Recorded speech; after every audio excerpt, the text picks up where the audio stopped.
Ay mga Tito Mer, dito tayo sa Celine's Garden. Nandito tayo sa isang karinderya at turuturo sa San Isidro. At napakasarap ng kanilang mga luto. Binabalikan.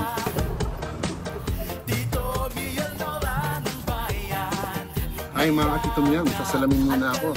Nandito tayo sa isang karinderya at turuturo sa San Isidro. San Isidro Norte. Marami silang mga pagkain na iba't iba na pwede nyong pagpilian.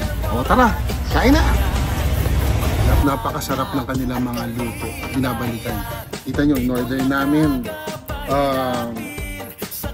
ginatan, parang Bicol Express, ampalaya at sinigang, at meron pang adobo.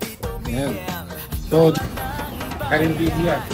So, saan natin, ito yung order ko kanina, sinigang. Sinigang na baboy. Malasa at saka maasim. Ayan. Naubos siya ba yan? Mag-apos? Dalawang order. Dalawang Atang. Ito, meron sa paksiw na bangos. Ay. Uy. Ang bakal ba yan? Ano to? Ang tawag dito? Pati po. Binatang pagi. Okay. Ito, parang kaldereta, no? Kaldereta. Meron silang kakanin, biko. At, talaga. At ito yung order ko kanina. Bicol Express. Tapos na. So, yan. Meron din sila mga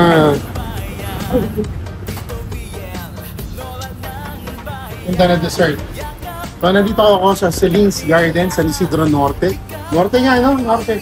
San Isidro Norte. So, meron silang silog meals, family dish, noodle and pasta. Garantisado. Ang sarap ng luto, babalik-balikan nyo. Ito yung mga local na tindahan na dapat nating tangkilikin. Kasi, syempre, sanay na tayo sa fast food. Jollibee, McDo, KFC. Pero dayuhin nyo to, San Isidro Norte, Celine's Garden. Ang sarap ng turo-turo karinderya style na ulam. Okay? So, tara, kain tayo dito.